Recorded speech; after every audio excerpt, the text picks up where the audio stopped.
I'm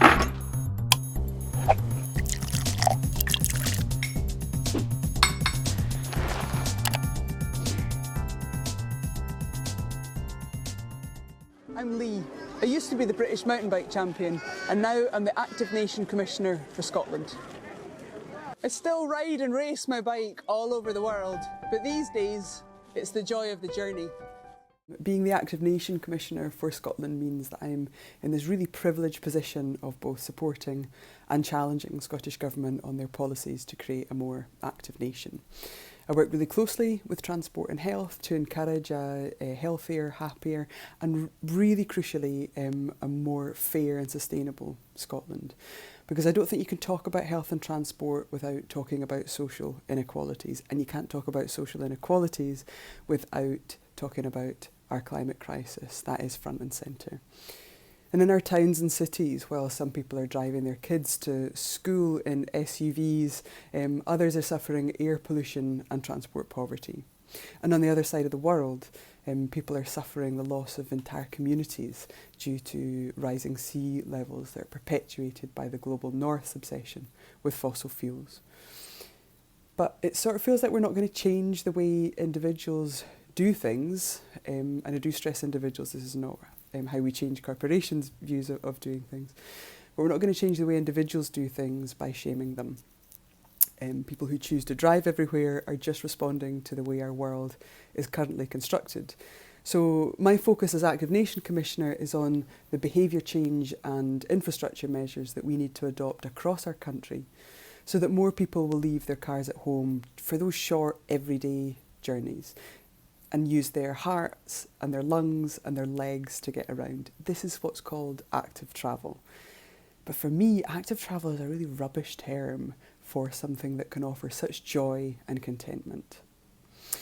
Just making space in your day and in your head for a walk, a cycle, or wheel somewhere could be just so more engaging, like something like joyful journeys or everyday adventures, rather than the term active travel. Because I think to make these changes to our society, we have to sell walking, cycling and wheeling to people who are probably pretty stressed out. We're all very busy. A lot of us are a bit out of shape, and quite often the way we live means that we're out of touch with our natural environment. So the way we do this, the way we affect this behaviour change, I think, is not by guilt-tripping people. It's about inspiring them. So with my Active Nation Commissioner hat on, I try to influence policy. It's with my background in psychotherapy and adventurous expeditioning that I attempt to sell the concept of joyful journeys, which is what I'd like to share with you now. I'm part of a collective of incredible female adventurers and athletes and storytellers called the Adventure Syndicate, and they're helping me tell this story tonight. It's a story of one of our joyful journeys. It's a story about cargo bikes, and for those of you that don't know what a cargo bike is, it's a picture of one. Cities like Copenhagen have been using them for decades to transport people and stuff around congested areas, massively contributing to improved air quality and population health in the process. So, 4 of us, all female endurance cyclists, decided we'd ride 2 of these bikes 1,000 kilometres in pairs from Edinburgh to Copenhagen between Christmas and New Year. Philippa, Alice, Jenny and myself, together with James Robertson, the photographer, whose images you're seeing tonight, and Catherine Dunn and Jack the filmmakers in an electric van, they would follow us, but we would be self-supported. They'd be travelling in the electric van themselves. We'd all leave Edinburgh at the same time, 9 a.m. on the 26th of December 2019, with the intention of arriving in Copenhagen in time to celebrate New Year's Eve. One of us would always ride, the other would sit on the front of the bike as cargo, each pair swapping every hour in order to manage fatigue and systems, eat and drink and sleep. No electric assist. These bikes are quite often assisted by electricity, but we were going to do it manually. No vehicle support. The electric van was just there for the media team. We were on our own. And as experienced solo riders, we all had our own way of doing stuff, of managing our food and our sleeping and our kit and equipment We were all really used to that, but we also understood that by focusing solely on our own personal needs to feel warmer or less tired or less hungry in individual moments, then we stood to compromise the whole of the team's focus, the whole of that shared objective. So we discussed it, and although we were nervous about it, we were all in agreement, leaving Edinburgh, that we were prepared to sacrifice our personal desires for the greater good of the team. We hoped that this almost impossible and a bit kind of daft challenge would bring the more serious global climate challenge that we're all facing into sharp relief.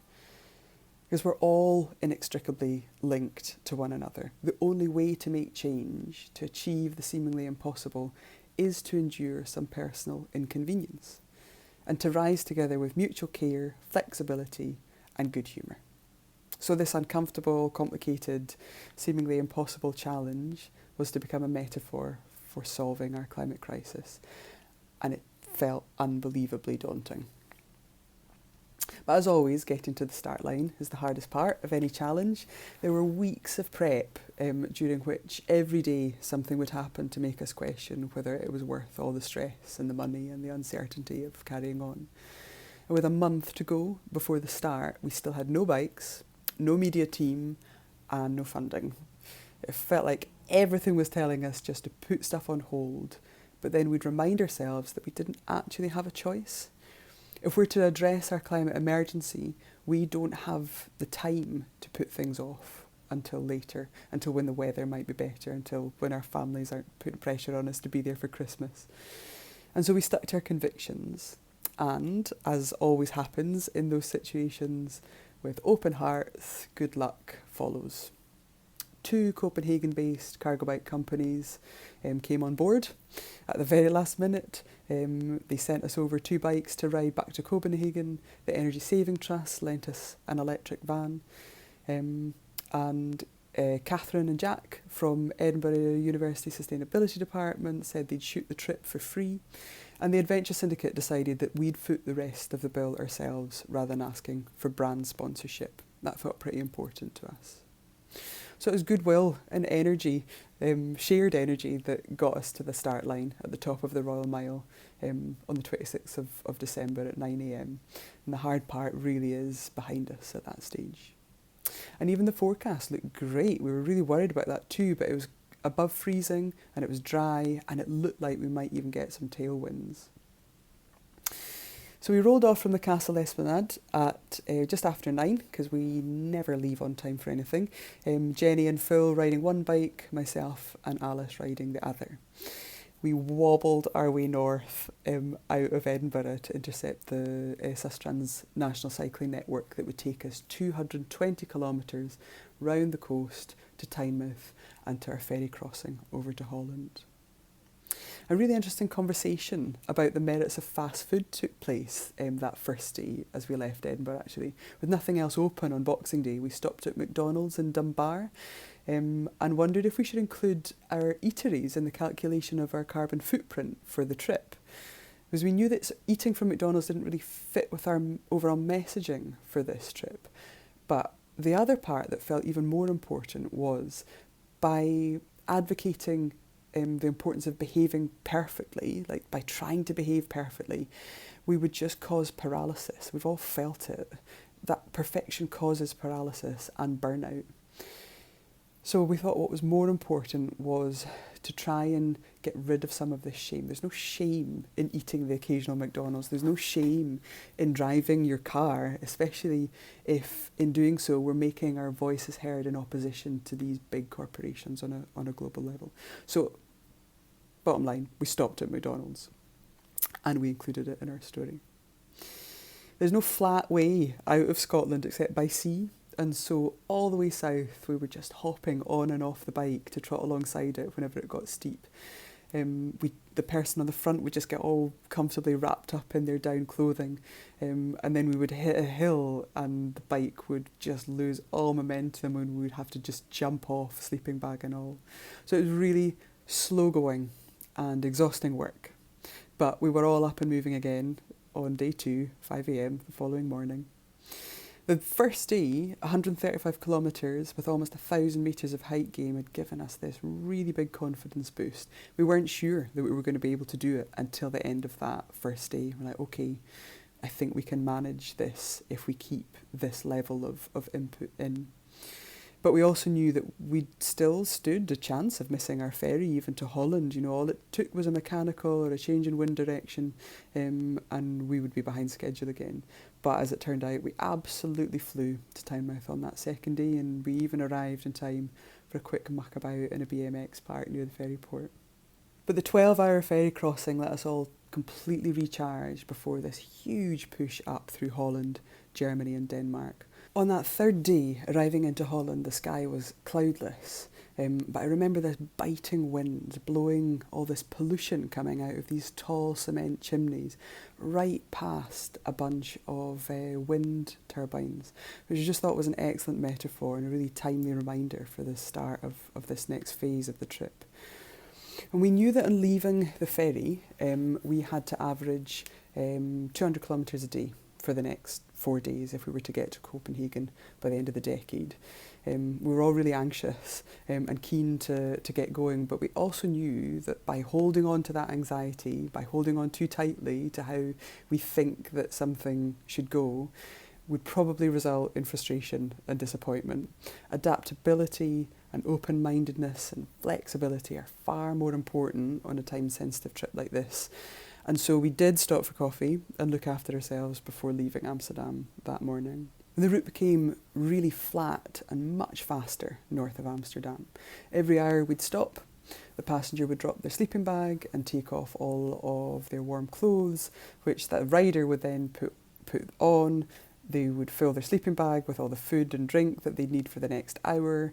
For Jenny and Phil, that usually meant just literally pouring peanut M&Ms into their shared sleeping bag. And then the new passenger would climb onto the bucket for a well-earned rest. And we did that the whole way up through all three of these countries. We were really struck by how the levels of cycling infrastructure the whole way through the Netherlands, Germany and Denmark meant that we only had to share the road with cars this entire trip for a total of 30 kilometres. 30 kilometres in 1,000. And we passed kids as young as 10 getting themselves 5 miles to football training, and much older people carrying their entire weekly shop in panniers and baskets attached to their bikes. It was so cool. It was really amazing to see how these communities were using this infrastructure to connect themselves. And the media team got into a habit of leaving the electric van on charge in one of these communities. Loads of electric charge points along our route. They were never short of them, really. And then they would hop on their bikes and ride to catch up with us with their cameras on in the hope that we might say something interesting or that we might fall off or something, which actually happened quite a lot. By the end of the third day, we were all aching all over from loads of slow speed falls, but nothing too serious. And each evening we'd ride until about 1 a.m. And we would sleep inside. So we slept in guest houses for about 3 or 4 hours each night, often bundled into the same room. That doesn't sound very comfortable, but actually those little pauses where we were just not moving were absolutely essential to just underline one day and allow us to start the new one fresher. On the 4th and 5th days, we turned away from our easterly direction and started riding due north through Germany, which meant that the wind was now fully on our backs, and we were gaining up lost time. At one point, we clocked that we were travelling about 50 kilometres an hour. But towards the end of that 50, we were just so exhausted that despite the cold and discomfort that you felt being on the front of those bikes, you would just be dozing off. There was nothing that would keep you awake. There was something just so soothing about it. It might have been a throwback to being a kid in a cosy pram. I don't know, but there was something really lovely about being sort of cocooned like that while your partner did all the work. But then on the penultimate day, we lost 2 really precious hours due to punctures. And we shoved us right back behind schedule again. And then later on that day, the tyre actually fell apart. the tyre that had been getting all these punctures actually fell apart irreparably around midnight, about 20k from the hotel we were going to stay in. And so, having been on task all this way, we just got off our bikes and we just sat by the side of the road. Emotionally, we just had to just pause, give up for a moment, just give in, take our feet right off the gas. And we sat there for a while as a group and, emotionally let go of the whole trip. But it's in those moments that resolve is truly tested. You know, when it's got really, really hard, that's when it gets truly tested. And a physical journey like this, in the cold to a very tight time scale, unlike our race for climate justice, it doesn't allow for apathy. It doesn't allow for sulking. You can't just sit in the gutter in the cold. So I reckon after only about 5 minutes of not moving and thinking that the trip was over, we just had to get up and get going again. I got some dental floss out and started booting the tyre and sewing it back up again. Jen checked the map to see how far we had to go, and Alice called James, our photographer in the electric van, who wasn't far ahead. We asked James to come back and to swap out the front wheel with a spare Omnium wheel that they had, that they were using to get around as the media team. It felt uncomfortable because we were supposed to be a self-supported effort. But in the end, we agreed that, you know, as is in the cases in a more global sense, no one is going to achieve this sort of change alone. No one's going to achieve anything alone. And that by hanging on to ultimately what was just our egos and our independence, we were going to jeopardise the entire outcome of this trip. By accepting a new wheel from the media team in the van, the challenge did become supported, but that actually felt quite fitting to us. We were quite happy with that at the time. And then the final day, the morning of the 31st of January, began like all the others, cold, dark, too soon. The electric van was also beginning its final push to Copenhagen, but because of the previous night's rescue, when our tyre blew out, their battery, the charge that they'd managed to get on the electric van, was really badly depleted. And we were all exhausted. Spirits were really low. We had 20 kilometres to ride in less than 2 hours to reach the ferry that would take us from Germany into Denmark. It was doable, but there wasn't much room for error and we weren't feeling it. And then Jenny lost her jacket with her passport in it. And I'm still not quite sure how we got on the ferry to Denmark that morning. We arrived at the port at 7:45 a.m, 15 minutes before sailing, with 3 passports between 4 and no tickets. But we did. We got on the boat while everyone else was being stopped by customs for a passport check, and the media team turned round to try and find Jen's jacket and her passport. We bought our tickets at the gate and rowed right on to the 40-minute crossing without a second glance from any official anywhere. And we all sat a bit dazed and relieved on the ferry, glad that we were still moving forward, but also a bit concerned about how Jen was going to get home from Copenhagen without a passport. It had been a really stressful morning, like the most stressful that we'd had so far. But now, with this relief at having made the ferry, with the air cleared, simple things like a coffee and a Danish pastry for breakfast, which, by the way, in Denmark aren't called Danish pastries, they're just called pastries, aren't they? We felt nothing but mutual care for each other in this situation. We were a team in this situation. It was Jen that had lost her passport, but it was a shared problem. There was no blame, there was no catastrophising. And then we got a message from Jack saying the 1 in a million chance of them finding the jacket in a hedgerow had paid off, and they were on the ferry behind us with Jenny's jacket and her passport. Honestly, the trip just felt like, in that moment, it felt like it was blessed, and it gave us this little lift on our final day to complete this challenge. We were still exhausted, but that relief gave us that extra boost.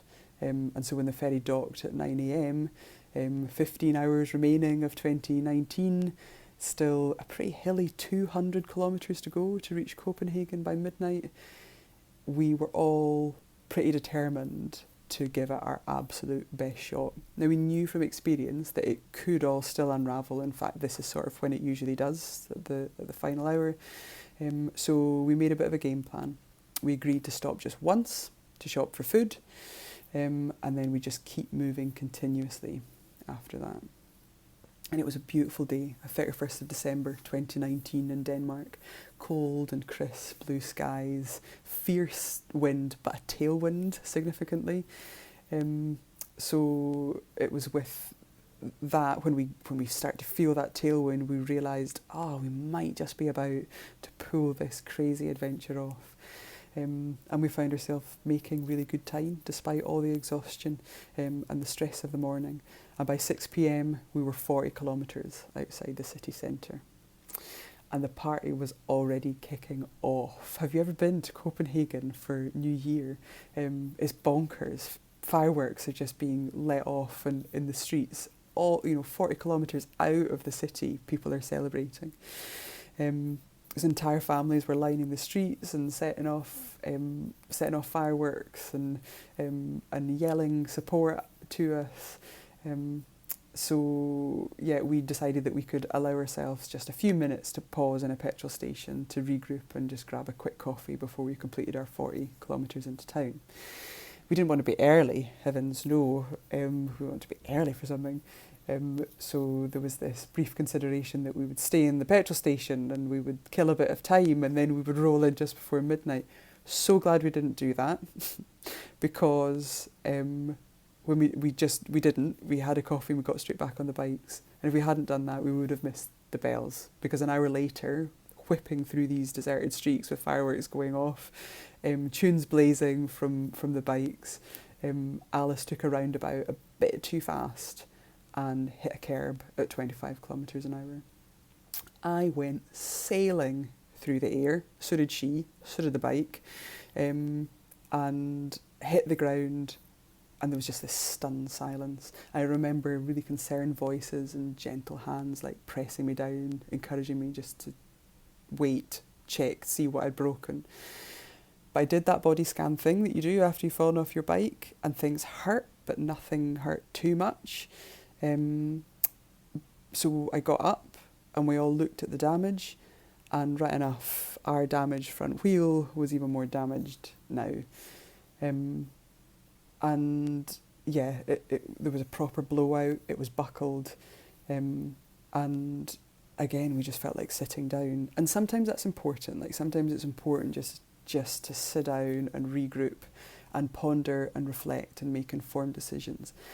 And other times it's best just not to think too hard and just do. And this was a time that we just needed to do, we just needed to get to Copenhagen. So I just rubbed my hip, hugged Alice, got my needle and thread out again, fixed the tyre. We all sprung into action, just making the bikes work. Jenny and Phil took our load, and tentative jokes were cracked, just sort of testing the atmosphere because it had all just been a little bit tense.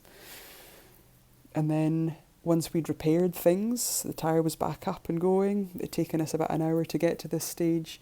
We checked the map. We were still 23 kilometres from the town hall, which is where the trip ended. There's no way the Omnium could take weight on its front wheel. So Alice climbed on the pannier rack, and with only a hot water bottle as cushioning and without a whimper, she sat on the pannier rack for 23 kilometres all the way into Copenhagen. And that's how we arrived at 25 minutes to midnight on January the 31st of December. And what we'd achieved didn't sink in then, and it wouldn't until we'd slept a bit and wandered around the streets of Copenhagen over the coming couple of days. And it would only be then that we'd think, wow, that was pretty courageous to take that level of leap of faith. We still weren't convinced that the trip was a little snapshot of madness, but we'd taken a chance, and one that many people, loads of people, had said don't do it. They'd expressed loads of concern over it, that it just wouldn't be possible. But we'd taken the chance, and we'd nailed it. So yeah, we've now had that time to reflect. We spent 2 days of the new decade just sitting on street corners of this remarkable city where the bike rules, and you can really taste the fact that the bike rules in that city, the pollution, and you can hear it. It's a muffled, quiet place. It's a busy city, but there's not that hum of vehicle noise. Stress levels are just generally feel a lot lower. So sitting around on these street corners, watching people using cargo bikes for their everyday deliveries of people and stuff, like taking their kids to school and shifting huge loads of furniture sometimes. You know, our little story just faded into the background while we watched this city just do its thing. With a humble bike and the spirit of the human being, together it turns out we can perform miracles. And we were all surprised that we had. But we've taken that learning, we've taken that strength, and we use it in our everyday. And my hope is that the story that we made from it, even if it encourages just a few more people to take those chances, then I think it will all be worth it. Thank you.